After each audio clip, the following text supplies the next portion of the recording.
दोस्तों स्वागत है आपका बिहार न्यूज़ में। दोस्तों मैं हूं फिरदौस गनी और आप देख रहे हैं केडीवी लाइव।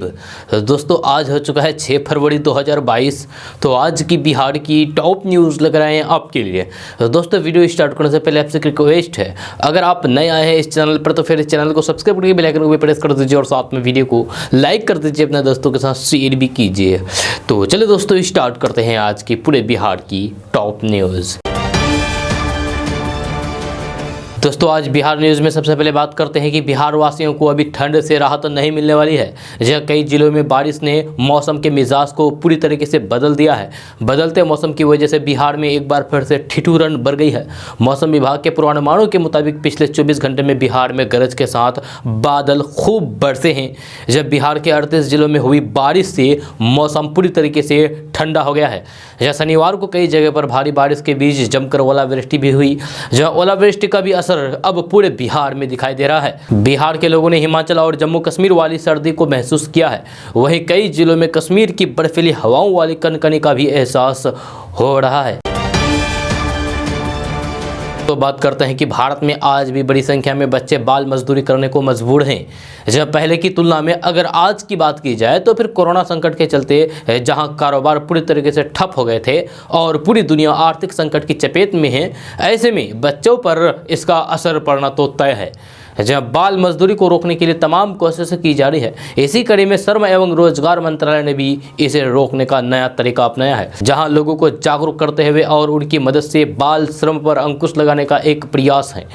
दरअसल पहले से ही child line toll free number जारी किए गए हैं, ताकि अगर बच्चों को भी बाल मजदूरी करते हुए दिखाई दे तो फिर आप उस नंबर पर कॉल करके शिकायत कर सकते हैं। आज के समय में आपको हर रोज बाल श्रम करते यानी कि बाल मजदूरी करते हुए कई बच्चे नजर आते होंगे। जहाँ उनका भविष्य क्या होगा इस बात का अंदाजा लगाना मुश्किल है। इसीलिए आपका ये कदम बाल मजदूरी कर रहे बच्चों का भविष्य बर्बाद होने से बचा सकता है।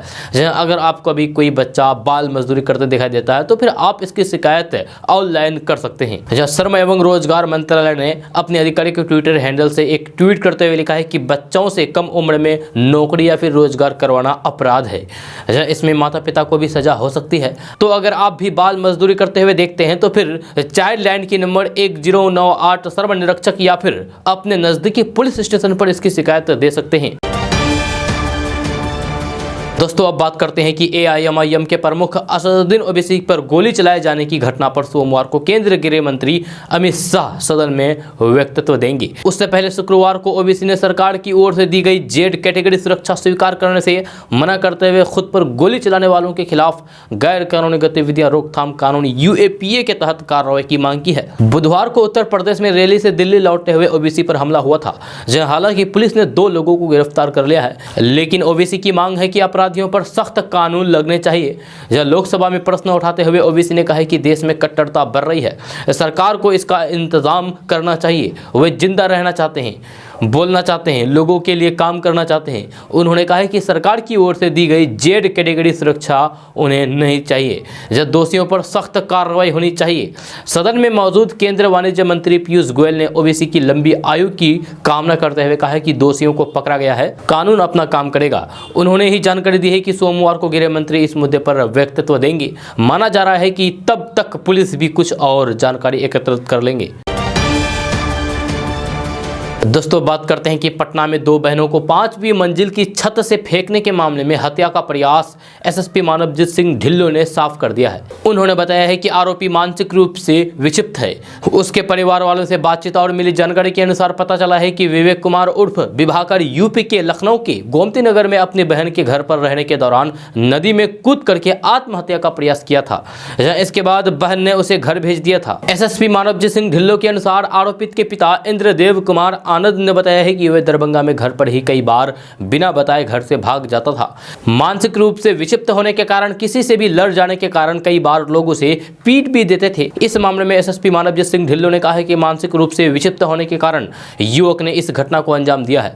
मिली जानकारी के अनुसार आरोपी के पिता फाइनेंस एंड ऑडिट विभाग में रिटायर्ड अधिकारी हैं। पुलिस ने शुक्रवार को आरोपित विवेक को जेल भेज दिया गया है। मामले की जानकारी देते हुए एसएसपी ने बताया है कि आरोपी युवक पिछले 10 सालों से यूपीएससी की तैयारी कर रहा था। जहाँ पहले गोमती नगर में रह करके तैयारी करता था, कई बार परीक्षा देने के बाद भी चैन नहीं हुआ तो फिर वह डिप्रेशन में चला गया। इसके बाद आत्महत्या करने का प्रयास किया। ये देखकर बहन ने उसे घर दरभंगा भेज दिया, जहाँ वहाँ भी कई बार अपने आप को खत्म करने का प्रयास किया। दोस्तों बात करते हैं कि बिहार में हत्या, लूट, अपहरण की कई घटनाएं लगातार हो रही है। बढ़ते अपराध को लेकर आम लोग आक्रोश हैं, जहां विपक्ष के नेता भी लगातार सरकार पर निशाना साध रहे हैं। ऐसे में अब मुख्यमंत्री नीतीश कुमार इसको लेकर 9 फरवरी को समीक्षा बैठक बुलाई है। इस बैठक में बिहार के डीजीपी सहित बिहार पुलिस के सभी आला अधिकारी शामिल होंगे। जहाँ नीतीश कुमार ने इससे पहले 15 नवंबर को लॉ एंड ऑर्डर की बैठक बुलाई थी, जहाँ उसमें उन्होंने अधिकारियों को कई तरह के महत्वपूर्ण दिशा निर्देश भी दिए थे। अब इस बैठक में वे समीक्षा करेंगे कि उन निर्देशों का कितना पालन बिहार पुलिस मुख्यालय के अधिकारियों द्वारा किया जा रहा है। मुख्यमंत्री कुछ नए निर्देश भी दे सकते हैं। दरअसल ये बैठक 6 फरवरी को होने वाली थी, परंतु बाद में इसे आगे बढ़ा दिया गया है। जब बिहार में इन दिनों राजधानी पटना समेत बिहार के अन्य जिलों में स्वर्ण व्यवसायियों से लूटपाट की घटना लगातार हो रही है। सवाल ये उठ रहा है कि समीक्षा बैठक तो होती है, इसके बावजूद भी अपराध के ग्राफ में क्यों कमी नहीं आ रही है। जहाँ इससे कई तरह के सवाल भी उठ रहे हैं। विपक्ष कहता है कि पुलिस सिर्फ शराब ढूंढने में लगी रहती है, बाकी इधर अपराध होते रहता है। दोस्तों बात करते हैं कि बिहार सरकार ने छात्रवृत्ति के लिए 3110 करोड़ रुपए जारी कर दिए हैं। आपको बता दें कि पिछड़ा और अति पिछड़ा वर्ग के छात्र छात्राओं को जल्द ही स्कॉलरशिप मिल सकता है। सरकार ने चालू वित्तीय वर्ष में पिछड़ा एवं अति पिछड़ा वर्ग कल्याण विभाग द्वारा राज्य योजना के तहत संबंधित छात्र छात्राओं के छात्रवृत्ति भुगतान के लिए राशि जारी कर दिया है। इससे प्रारंभिक से लेकर उच्च माध्यमिक विद्यालय में अध्ययनरत पिछड़ा और अति पिछड़ा वर्ग के स्टूडेंट को छात्रवृत्ति उनके बैंक खाते में जल्द भेजी जाएगी। इसके लिए बिहार शिक्षा परियोजना परिषद के राज्य परियोजना निदेशक श्रीकांत शास्त्री ने 7 फरवरी से 15 दिनों के अंदर सभी स्कूलों से संबंधित सूचना को पोर्टल पर मुहैया कराने का आदेश सभी जिलों को दिया है। दोस्तों बात करते हैं कि बिहार की राजधानी पटना से अच्छी खबर सामने आ रही है। ताज़ा रिपोर्ट्स के मुताबिक बिहार सरकार ने बिहार के सभी निजी नर्सिंग कॉलेजों के लिए फीस का निर्धारण किया है, जहां उसी के अनुसार निजी नर्सिंग कॉलेज छात्रों से फीस लेंगे। खबर के अनुसार बिहार में संयुक्त प्रतियोगिता परीक्षा के जरिए सभी सरकारी नर्सिंग संस्थानों और निजी नर्सिंग संस्थानों में राज्य कोटे की सीटों पर नामांकन किया जाता है।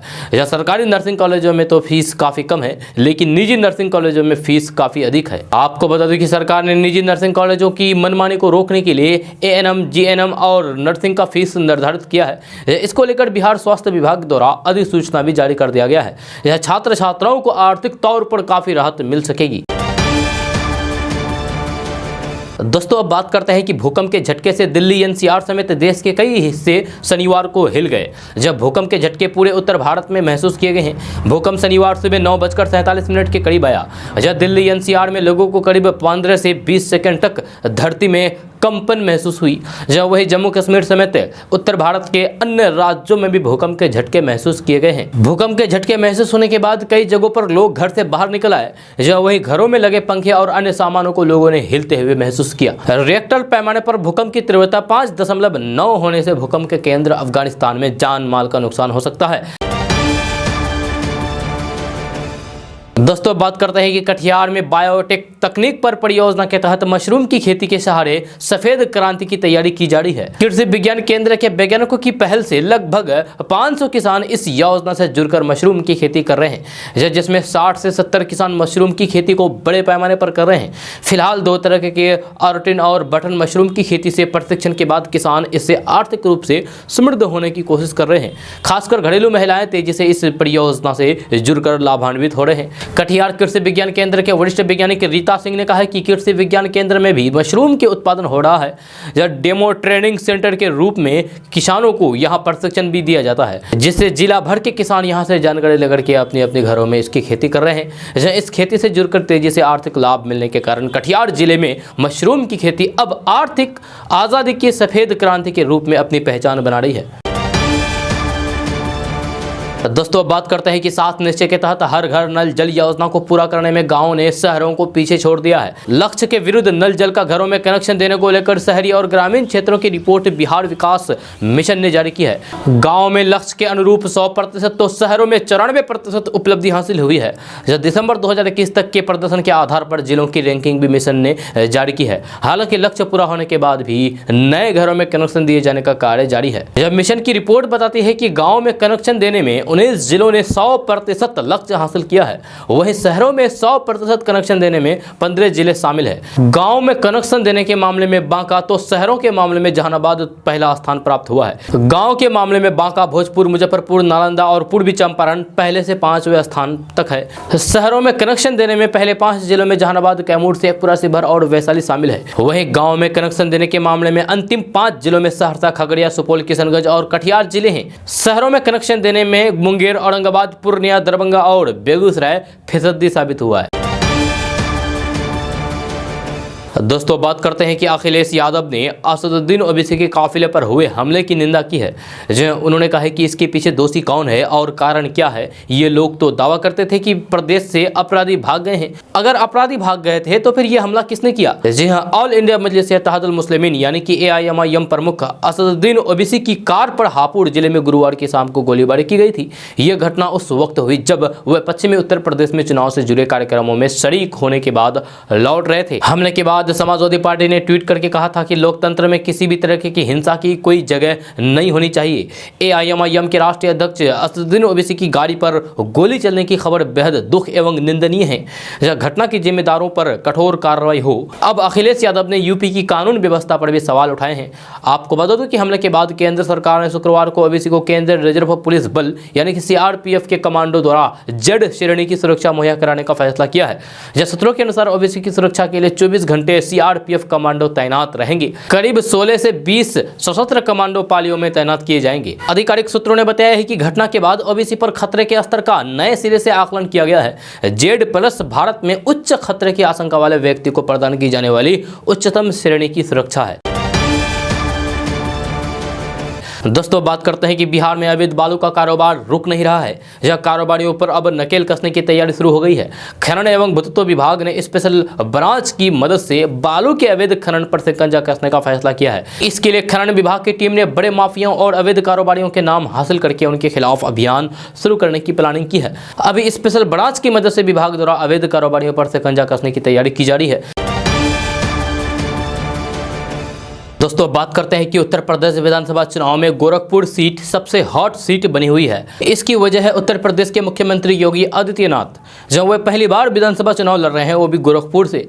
जहां शुक्रवार को उन्होंने गोरखपुर शहर से नामांकन दाखिल किया है। दरअसल नामांकन दाखिल करने के दौरान प्रत्याशी को अपनी कुल संपत्ति और सभी संबंधित वस्तुओं का लेखा जोखा उजागर करना होता है। तो आइए जानते हैं कि उत्तर प्रदेश के मुख्यमंत्री योगी आदित्यनाथ के पास कितनी संपत्ति है। CM योगी के शपथ पत्र के मुताबिक MLC चुने जाने के समय योगी आदित्यनाथ की कुल संपत्ति 95 लाख रुपए थी, जो अब बढ़कर के 1,54,94,054 रुपए हो गई है। यानी कि यूपी के मुख्यमंत्री रहते हुए योगी आदित्यनाथ की संपत्ति में करीब 60 लाख रुपए का इजाफा हुआ है। हल्फनामे में CM योगी आदित्यनाथ ने यह भी बताया है कि उन पर एक भी क्रिमिनल केस दर्ज नहीं है।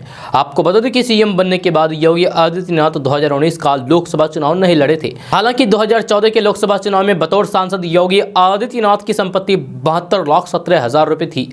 जहां हल्फनामे के मुताबिक CM योगी के पास 1 लाख रुपए की नकदी है। CM योगी के पास एक भी कार नहीं है। आपको बता दें कि पिछली बार खुद योगी आदित्यनाथ ने अपने पास 2 कार होने की बात कही थी, लेकिन इस बार एक भी कार नहीं होने का दावा किया है। CM योगी के 6 शहरों की अलग अलग बैंकों में 11 खाते हैं। इन अकाउंट्स में 1,13,75,000 रुपए से ज्यादा जमा है। CM योगी के पास जमीन या फिर घर नहीं है, लेकिन उनके पास नेशनल सेविंग स्कीम और बीमा पॉलिसियों के जरिए 37 लाख रुपए है। CM योगी के पास एक मोबाइल फोन है जिसकी कीमत 12,000 रुपए है। CM योगी के पास 2 हथियार है। उनके पास 1 लाख रुपए की रिवॉल्वर और 80,000 रुपए की राइफल है। योगी आदित्यनाथ के पास 49,000 रुपए के सोने के कुंडन है। इनका वजन 20 ग्राम है। दोस्तों, बात करते हैं कि बिहार के पटना, भागलपुर, पूर्णिया समेत बिहार के सभी जिलों में रहने वाले लोगों के पास पुश्तैनी जमीन मौजूद है।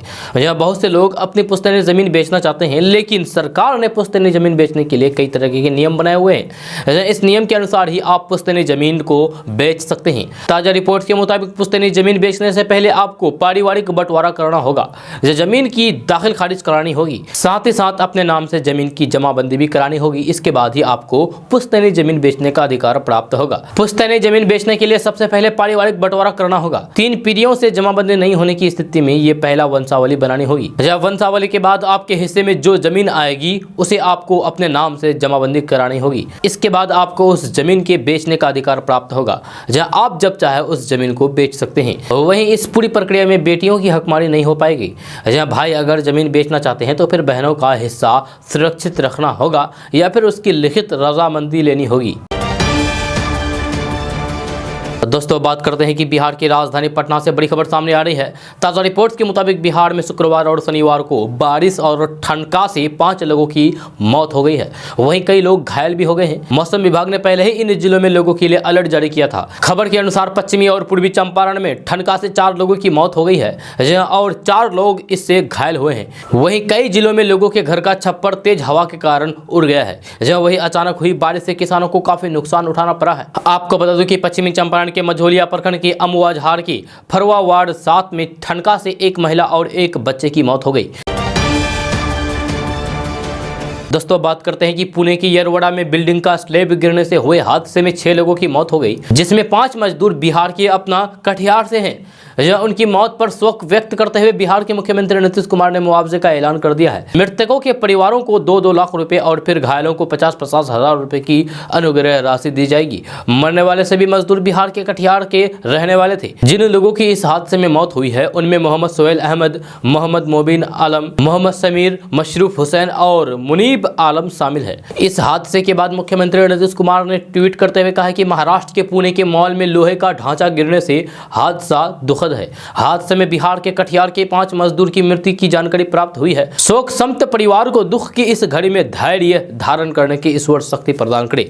घायलों को जल्द स्वास्थ्य होने की कामना। हादसे में मृत बिहार के मजदूरों को मुख्यमंत्री राहत कोष से 2-2 लाख रुपए की अनुग्रह अनुदान और हादसे में घायल बिहार के लोगों को 50-50 हजार रुपए प्रदान किया जाएगा। दोस्तों बात करते हैं कि बिहार में कैंसर के मरीजों की जांच, पहचान और उपचार अब आसान होने जा रहा है। कैंसर की मुफ्त स्क्रीनिंग अब सिर्फ 16 ही नहीं बल्कि बिहार के सभी 38 जिलों में होगी। विश्व कैंसर दिवस के मौके पर स्वास्थ्य विभाग ने सभी जिलों में कैंसर स्क्रीनिंग कार्य शुरू करने की घोषणा की है। इसके साथ ही बिहार के 6 मेडिकल कॉलेज अस्पतालों में कीमोथेरापी के लिए यूनिट की स्थापना होगी, जहाँ पैसे नहीं दिए जाएंगे। मंत्री और अपर मुख्य सचिव ने बताया है कि बिहार में कैंसर मरीजों को आधुनिक सुविधाएं देने के लिए कई कदम उठाए गए हैं। IGIMS में 138 करोड़ से क्षेत्रीय कैंसर संस्थान बनाया गया है। होमी भाभा कैंसर अस्पताल एवं अनुसंधान केंद्र मुजफ्फरपुर और पटना मेडिकल कॉलेज अस्पताल में सुविधाएं दी गई है। निजी क्षेत्र में महावीर कैंसर संस्थान को भी मदद दी जा रही है। मंत्री ने बताया है कि मेडिकल कॉलेज अस्पताल पटना, मुजफ्फरपुर, बेगूसराय, भागलपुर, सीवान और नालंदा में घर पर दर्द से राहत देने की सुविधा विकसित की जाएगी। SKMCH में 100 बेड का मॉड्यूलर डे केयर वार्ड बनेगा। दोस्तों बात करते हैं कि सरकारी नौकरी की तलाश कर रहे पटना सहित देश भर के 10वीं पास युवाओं के लिए 2700 पदों पर भर्तियां होने वाली है। जी हां, ये भर्तियां केंद्र सरकार के द्वारा सीमा सुरक्षा बल यानी कि BSF में की जाएगी। जहां इसके लिए नोटिस भी जारी किया जा चुका है। आप अपनी योग्यता के अनुसार इस भर्ती प्रक्रिया में भाग ले सकते हैं और ऑनलाइन के द्वारा आवेदन कर सकते हैं। ऑनलाइन आवेदन करने की अंतिम तिथि 1 मार्च 2022 है, यानी कि आप पूरे फरवरी महीने में किसी भी दिन अप्लाई कर सकते हैं। इसमें योग्यता की बात करें तो इन पदों पर आवेदन करने के लिए उम्मीदवारों को किसी मान्यता प्राप्त संस्थान से 10वीं पास होनी चाहिए। इसमें आयु सीमा की बात करें तो जारी नोटिफिकेशन के अनुसार उम्मीदवारों की आयु सीमा 18 से 23 साल के बीच होनी चाहिए। आयु में छूट की जानकारी के लिए भी नोटिस देखें। दोस्तों बात करते हैं कि बिहार की राजधानी पटना से अच्छी खबर सामने आ रही है। ताज़ा रिपोर्ट्स के मुताबिक बिहार में छोटी छोटी नदियों को आपस में जोड़ने की तैयारी शुरू हो गई है। जल संसाधन विभाग की बैठक में सीएम नीतीश कुमार ने इन नदियों को जोड़ने के आदेश दिए हैं। खबर के अनुसार इस बैठक में सीएम नीतीश कुमार ने बिहार में चल रही बड़ी और महत्वपूर्ण योजनाओं की जानकारी ली। साथ ही साथ अधिकारियों को कई तरह के दिशा निर्देश भी दिए हैं। साथ ही नदियों को आपस में जोड़ने के लिए आकलन करने को कहा गया है। आपको बता दूं कि बिहार में छोटी छोटी नदियों को आपस में जोड़ने से बाढ़ की समस्या से निजात मिलेगा। साथ ही साथ जल भी संरक्षित रहेगा और इससे सिंचाई कार्य में भी सुविधा होगी। इससे किसानों को फायदा होगा तथा जमीन में जल का स्तर भी बना रहेगा। वहीं सीएम नीतीश कुमार के आदेश के बाद गंगा नदी के पानी को लिफ्ट करके राजगीर, नालंदा, नवादा और गया जिला में लाने की तैयारी चल रही है। जहां इसको लेकर के तेजी के साथ काम किया जा रहा है। बहुत जल्द इस काम को पूरा कर लिया जाएगा। दोस्तों बात करते हैं कि बिहार की राजधानी पटना से बड़ी खबर सामने आ रही है। ताज़ा रिपोर्ट्स के मुताबिक बिजली विभाग ने काम में लापरवाही दिखाने वाले 20 जूनियर इंजीनियर पर बड़ी कार्रवाई की है। साथ ही साथ इनका वेतन रोकने के आदेश दिए गए हैं। खबर के अनुसार north Bihar power distribution company limited के 20 कनीय विद्युत अभियंताओं का 7 दिनों का वेतन स्थगित कर दिया गया है। जहां इसको लेकर आवेदन जारी किए गए हैं। इन जय पर काम में लापरवाही दिखाने पर कार्रवाई की गई है। दोस्तों बात करते हैं कि बिहार की राजधानी पटना से अच्छी खबर सामने आ रही है। ताज़ा रिपोर्ट्स के मुताबिक बिहार के लोग सरकारी मदद से अपने छत पर सोलर प्लेट लगा सकते हैं। इसके लिए आपको सरकार के द्वारा 40% की सब्सिडी भी दी जाएगी। आपको बता दूं कि सरकार ने घरों की छत पर सोलर प्लेट लगाने के लिए अब नामित एजेंसी से ही सोलर प्लेट लेने की बाध्यता समाप्त कर दी है। खबर के अनुसार केंद्रीय ऊर्जा मंत्री आर.के. सिंह ने खुद ट्वीट करके इसकी जानकारी दी है। इससे बिहार के लोगों को काफी फायदा होगा। बिजली की बढ़ती कीमतों को देखते हुए लोग अपने घर की छत पर सोलर प्लेट लगा सकते हैं और बिजली की झंझट से छुटकारा भी प्राप्त कर सकते हैं। जब मिली जानकारी के अनुसार नामित एजेंसियां सोलर प्लेट देने में आनाकानी करती है। साथ ही साथ प्लेट में खराबी आ जाए तो फिर उसकी मरम्मत प्रक्रिया में भी एजेंसियों के लोग मनमानी करते हैं। इसी को देखते हुए सरकार ने कहा है कि आप चाहे तो किसी भी एजेंसी से सोलर प्लेट लगवा सकते हैं। दोस्तों बात करते हैं कि बिहार की राजधानी पटना से बड़ी खबर सामने आ रही है। ताज़ा रिपोर्ट्स के मुताबिक बिहार में मैट्रिक इंटर के शिक्षकों की नियुक्ति जल्द की जाएगी। यह साथ ही साथ बिहार के सभी सरकारी स्कूलों में शिक्षकों के खाली पड़े पदों को जल्द से जल्द भरा जाएगा। बिहार के सीएम नीतीश कुमार ने मैट्रिक इंटर के शिक्षकों की नियुक्ति जल्द पूरा करने को कहा है। इसको लेकर शिक्षा विभाग को निर्देश दिए गए हैं। सीएम नीतीश कुमार ने कहा है कि जहाँ शिक्षकों की कमी है वहाँ शीघ्र ही यानी कि जल्द ही नियुक्ति करें ताकि बच्चों की पढ़ाई में कोई भी दिक्कत न हो सके। खबर के अनुसार बिहार में अब 9,360 उच्च माध्यमिक विद्यालय हैं। इनमें 6,421 पंचायतों में नए उच्च माध्यमिक विद्यालय स्थगित किए गए हैं। इन स्कूलों में बहुत जल्द शिक्षकों की तैनाती की जाएगी। यह शिक्षा विभाग के अपर मुख्य सचिव संजय कुमार ने बताया है कि सभी पंचायतों में 9वीं एवं 10वीं की पढ़ाई शुरू हो गई है। दोस्तों बात करते हैं कि हाल ही में आरजेडी के विधायक तेज प्रताप यादव ने मुकेश सहनी, जीतन राम मांझी और फिर उपेंद्र कुशवाहा को लेकर बड़ा बयान दिया था। उन्होंने कहा था कि कुछ दिनों में ये सब आरजेडी के साथ आने वाले हैं, जिस पर बिहार में सियासत भी तेज हो गई है। जी हाँ, इसी बीच मुजफ्फरपुर से बीजेपी के सांसद अजय निषाद ने मुकेश सहनी और जीतन राम मांझी को लेकर बड़ा बयान दिया है। जब बीजेपी सांसद अजय निषाद ने शनिवार को कहा है कि मुकेश सहनी और जीतन राम मांझी के जाने से कोई फर्क पड़ने वाला नहीं है एनडीए को। उन्होंने कहा है कि मुख्यमंत्री नीतीश कुमार का कार्यकाल पूरा 5 साल रहेगा। कोई अगर ख्याली पुलाव बना रहा है तो फिर बनाए। साथ ही अजय निषाद ने कहा है कि मुकेश सहनी या फिर जीतन राम मांझी चले भी जाते हैं तो उसके साथ कोई भी विधायक जाने के लिए तैयार नहीं है। अजय निषाद ने कहा है कि जहां तक हमको जानकारी है कि उन लोगों के जाने से विधानसभा में बहुमत में कोई भी असर नहीं पड़ने वाला है, क्योंकि मुकेश सहनी को वोट देने का अधिकार नहीं है। उन्होंने कहा है कि विधायक की मुख्यमंत्री बनाते हैं और विधायक की मुख्यमंत्री को हटाते हैं। साथ ही एनडीए में चल रही खींचतान को बीजेपी सांसद ने खारिज करते हुए कहा है कि विधायक के सब एकजुट होकर के नीतीश कुमार के नेतृत्व के साथ है।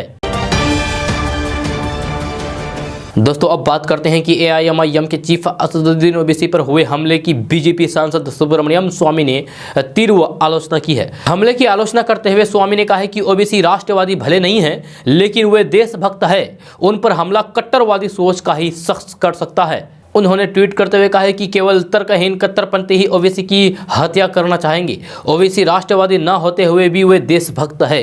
अंतर यह है कि ओवैसी हमारे देश की रक्षा करेंगे लेकिन वे नहीं मानते हैं कि हिंदू मुस्लिम का डीएनए एक ही है। हमें उनके तर्कों को परखड़ता से जवाब देना चाहिए, ना कि बर्बरता से।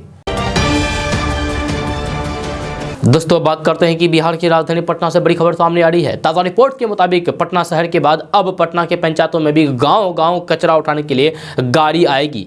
जब पहले चरण में पटना जिले के 64 पंचायतों में ये व्यवस्था शुरू होने वाली है। खबर के अनुसार पटना के डीएम चंद्रशेखर सिंह की अध्यक्षता में जिला जल एवं स्वच्छता समिति की बैठक में यह निर्णय लिया गया है। गाँव को स्वच्छ रखने के लिए अगले सप्ताह से पटना के 64 पंचायतों में कचरा उठाने वाली गाड़ियाँ आएगी। दोस्तों बात करते हैं कि ओवैसी पर जिस दिन हमला हुआ था उस दिन ओवैसी अपनी बीवी को डिनर पर ले जाना चाहती थी। तो एआईएमआईएम के प्रमुख असदुद्दीन ओवैसी की कार पर गुरुवार को हापुड़ जिले के छिजारसी टोल पर गोली चलाई गई, जहां वह यूपी चुनाव 2022 के लिए चुनाव प्रचार करके वापस लौट रहे थे। इंडियन एक्सप्रेस के दिल्ली कॉन्फिडेंटल के मुताबिक हैदराबाद से लोकसभा एमपी ओवैसी पर जिस दिन हमला हुआ उसी दिन उन्होंने अपनी पत्नी को डिनर पर ले जाने का वादा किया था। आपको बता दूं कि ओवैसी इन दिनों अपने चुनाव प्रचार में व्यस्त है, इसीलिए उन्होंने उन्होंने अपनी पत्नी अपनी बेगम को गुरुवार को दिल्ली में ही रहने को कहा, जिससे कि वे प्रचार खत्म करने के बाद रात को उनके साथ डिनर पर जा सके। प्लान के हिसाब से गुरुवार शाम तक सब सही जा रहा था। ओवैसी ने मेरठ के केठौड़ में चुनावी कार्यक्रम में शिरकत की और फिर शाम को वे दिल्ली के लिए निकल पड़े, लेकिन रास्ते में उन पर हमला हो गया। जाहिर है ऐसे में डिनर तो कैंसिल होना ही था। ओवैसी ने बेगम साहिबा को फोन लगाया और बताया कि किसी ने उन पर गोली चला दी है, लेकिन उन्हें इस बात पर यकीन नहीं हुआ। ओवैसी की बेगम ने कहा कि यह नई कहानी है, आप डिनर नहीं जाना चाहते हैं, इसलिए आप ये कहानी बना रहे हैं। इसके बाद ओवैसी ने सबूत पेश करते हुए कहा कि जरा आप टीवी तो खोल करके देखिए। इसी बीच ओवैसी की बेटी का फोन मां के पास आया और बेटी ने हमले की बात मां को सुनाई। तब जाकर के उन्हें एहसास हुआ कि सच में ओवैसी पर हमला हुआ था। दोस्तों बात करते हैं कि इस वक्त की बड़ी खबर बिहार के मुंगेर से सामने आ रही है, जहां एक पति ने पत्नी की हत्या करने के बाद फांसी लगाकर खुदकुशी कर ली है। घटना बिहार के मुंगेर जिला के धरहरा थाना क्षेत्र की ओरा बगीचा की है। जब 10 महीने पहले बड़े धूमधाम के साथ दोनों की शादी हुई थी। जब गुरुवार की रात पति अपने ससुराल पहुंचा था। जब परिजनों को घटना की जानकारी शुक्रवार की सुबह तब हुई जब उनके कमरे का दरवाजा खोला गया। यह घटना की जानकारी मिलते ही पुलिस ने मौके पर पहुंचकर छानबीन शुरू कर दी है। परिजनों ने बताया है कि पति गंगा कुमार गुरुवार की देर शाम को अपने ससुराल पहुंचा था।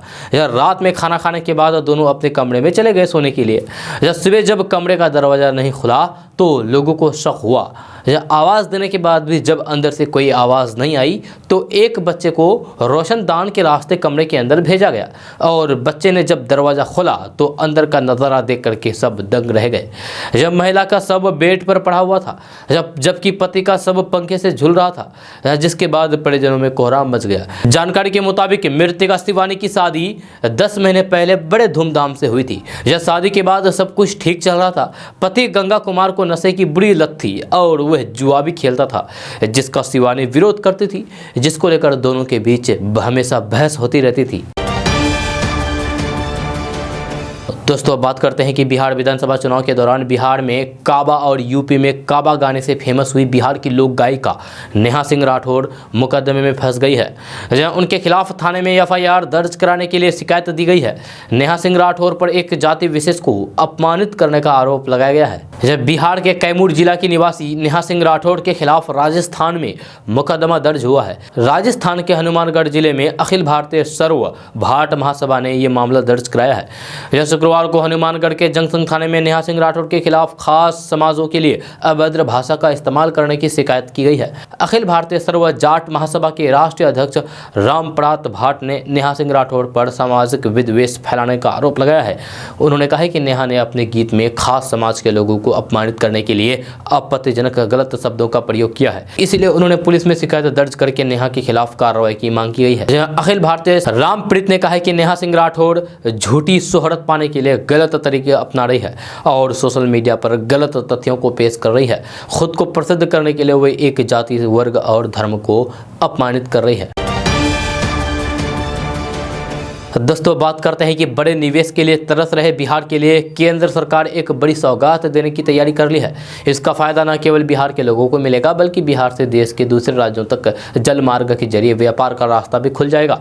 दरअसल बिहार में बहुत जल्द एक अंतर्राष्ट्रीय बंदरगाह बनाया जाएगा जो जल मार्ग के जरिए व्यापार का नया रास्ता खोलेगा। केंद्र सरकार की महत्वाकांक्षी जल मार्ग परियोजना के तहत बिहार के सारण जिला में स्थित कालू घाट में अंतर्राष्ट्रीय हाई लेवल बंदरगाह का शिलान्यास शनिवार को पत्तन, पोत, परिवहन और जलमार्ग मंत्रालय के केंद्र सरकार की महत्वाकांक्षी जलमार्ग परियोजना के तहत सारण जिला में स्थित कालू घाट में अंतर्राष्ट्रीय हाई लेवल बंदरगाह का शिलान्यास शनिवार को किया गया है। जहां इस बंदरगाह बन जाने के बाद व्यापार के साथ रोजगार के अवसर भी उपलब्ध होंगे। दोस्तों बात करते हैं कि बिहार में जितनी शराब माफियाओं पर सख्ती की जा रही है, शराब माफिया उतना ही दबंग होते जा रहे हैं। जहां उन्हें ना शासन प्रशासन का डर है और ना लोगों का। जहां ऐसा ही एक वाकया बिहार के दरभंगा जिला के लहरियासराय थाना के अंतर्गत मदारपुर कब्रिस्तान में नजर आया, जो शहर के बीचों बीच सबसे व्यस्तम सड़क किनारे है।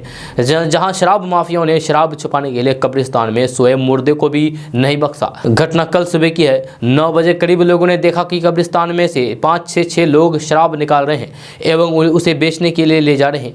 लोगों ने जब देखा तो इस बात का विरोध करना शुरू कर दिया कि इन शराब माफियाओं ने कब्रिस्तान को भी नहीं बख्शा है। लोगों के इकट्ठा होने के बाद जब लोग शराब माफिया के पास पहुंचे तो फिर शराब माफिया ने उन पर पत्थरों से हमला कर दिया, लेकिन लोगों की भीड़ देखकर अंत में शराब माफिया शराब ही छोड़कर भाग निकले। घटनास्थल पर लहरियासराय थाना की पुलिस पहुंची और शराब को जब्त कर लिया है। दोस्तों बात करते हैं कि बिहार सरकार द्वारा चलाए जा रहे बिहार के अलग अलग सेंट्रल होम, रिमांड होम में रहने वाले वासियों के विरुद्ध कथित तौर पर किए जा रहे उत्पीड़न, शारीरिक हिंसा और दुरुपयोग की समुचित और जल्द जांच कराने के लिए पटना हाईकोर्ट में जनहित याचिका दायर की गई है। ये याचिका पटना हाईकोर्ट के सुपरविजन में करवाने के लिए दायर की गई है। यह जनहित याचिका पटना हाईकोर्ट की अधिवक्ता अलका वर्मा के द्वारा दायर की गई है। औरंगाबाद की रहने वाली याचिकाकर्ता सुषमा कुमारी ने अपने इस याचिका में कहा गया है कि इस तरह की एक भयानक घटना का एक अंश 31 जनवरी 2022 को मीडिया के द्वारा गाय घाट आफ्टर केयर होम में रह रही एक महिला द्वारा खुलासा किया गया है। दोस्तों बात करते हैं कि धरती पर जितने भी जीव हैं सभी में कुछ न कुछ विशेष खूबी है। कई बार पक्षियों को आपने भी घोंसला बनाने के लिए कोशिश करते हुए देखा होगा। जब सर्दी, गर्मी और धूप से बचने के लिए अक्सर पक्षी घोंसला बनाते हैं। ऐसा ही एक वीडियो सोशल मीडिया पर तेजी से वायरल हो रहा है, जिसमें एक नन्ही और बेहद ही खूबसूरत प्यारी सी चिड़िया घोंसला बनाने के लिए तिनका तिनका जोड़ रही है। ये चिड़िया बड़ी ही खूबसूरती के साथ पैरों की पत्तियों से तिनका निकाल करके जमा कर रही है। एक एक पत्तियों से वह तिनका को चोंच से निकाल करके अपने पंखों के बीच में ही जमा कर रही है। जैसे कि आप अपने मोबाइल स्क्रीन पर वीडियो देख रहे हैं, जब घोंसला बनाने के लिए तिनके को जमा करती नन्ही चिड़िया प्रकृति की सुंदरता का अनुपम उदाहरण है। सोशल मीडिया पर वायरल वीडियो में साफ तौर पर देखा जा सकता है कि घोंसला बनाने के लिए एक नन्ही चिड़िया किस कुशलता के साथ मेहनत कर रही है। इस तरह का वीडियो शायद आपने पहले कभी नहीं देखा होगा। आप देख सकते हैं कि बेहद ही सुंदर चिड़िया पैरों के डालियों के बीच में पत्तियों से तिनके निकाल रही है। जब पत्तियों से एक एक तिनके को निकाल करके वह अपने पंखों के बीच रख रही है ताकि एक ही बार में वह ढेर सारे तिनकों को ले जा सके। दोस्तों बात करते हैं कि बिहार के बेगूसराय के एक आईटी इंजीनियरिंग की पढ़ाई कर रहे युवक द्वारा गूगल को हैक करने की खबर पूरी तरीके से झूठी है। पिछले 2-3 दिनों से इसे लेकर के कई प्रकार की फर्जी रिपोर्ट देखने को आई है। जब बेगूसराय के ऋतुराज जो मणिपुर IIT में पढ़ रहे हैं, उसको लेकर के न सिर्फ गूगल को हैक करने की बातें सामने आई है, बल्कि उसके लिए गूगल की ओर से 30 करोड़ रुपए सालाना पैकेज की नौकरी देने की भी बात कही गई है। यहाँ तक कहा गया है कि उसके पास पासपोर्ट नहीं था तो मोदी सरकार ने रातों रात उसका पासपोर्ट बना दिया और अब ऋतुराज अमेरिका जाएगा। उन्होंने कहा है कि लोगों ने बिना मुझसे पता किए ही मेरा नाम से फर्जी कहानी गढ़ दी है। इसे लेकर के सोशल मीडिया पर कई तरह की बातें होने लगी है। बिना सच्चाई का पता लगाए और दावों की पुष्टि के ही रातों रात ऋतुराज हीरो बन गया। उसके गूगल को 51 सेकंड तक हैक करने की कहानी राष्ट्रीय सुर्खियां बन गई। साथ ही गूगल से करोड़ रुपए की तनख्वाह वाली पैकेज मिलने पर भी हर ओर ऋतुराज को बधाई मिलने लगी है। हालांकि अब ऋतुराज ने इन बातों का खंडन किया है। ऋतुराज ने मीडिया से बात करते हुए सारी बातें स्पष्ट की है। ऋतुराज ने उसे लेकर के किए जा रहे दावे को पूरी तरीके से गलत और मनगढ़ंत करार दे दिया है। ऋतुराज ने कहा है कि मैंने गूगल हैक नहीं किया था, बल्कि बस गूगल का एक बग निकाला था, जिसे गूगल ने भी माना है। जब बग निकालने और फिर हैक करने में फर्क होता है। उन्होंने कहा है कि अगर कोई भी गूगल का बग निकालता है तो फिर उसे गूगल की ओर से पुरस्कृत करने का प्रावधान है। उसी क्रम में मुझे भी गूगल की ओर से ये पुरस्कार देने की बात कही गई है। उन्होंने गूगल से कोई नौकरी मिलने और फिर सालाना 3 करोड़ पैकेज की बात को पूरी तरीके से गलत बताया है। ऋतुराज ने कहा है कि लोग कह रहे हैं कि मुझे गूगल की ओर से अमेरिका बुलाया गया है, ये भी गलत है। ऐसा नहीं है, मुझे ऐसा कोई भी ऑफर नहीं मिला है। साथ ही केंद्र की मोदी सरकार की ओर से रातों रात पासपोर्ट जारी करने का दावा भी पूरी तरीके से गलत है। मेरे पास ऐसा कोई भी पासपोर्ट नहीं है। ये जो भी बातें हो रही है ये सारी बात गलत है, भाड़मुख है, फर्जी खबरें हैं। दोस्तों आज का न्यूज़ बस यहाँ तक। कैसा लगा जरूर अपना सुझाव दीजिएगा नीचे कमेंट बॉक्स में कमेंट करके। अगर आप नए आए चैनल पर तो फिर चैनल को सब्सक्राइब करके बेल आइकन भी प्रेस कर दीजिए और साथ में वीडियो को लाइक कर दीजिए, अपने दोस्तों के साथ शेयर भी कीजिए। तो चलो दोस्तों फिर मिलते हैं अगले वीडियो में, तब तक के लिए जय हिंद, जय बिहार।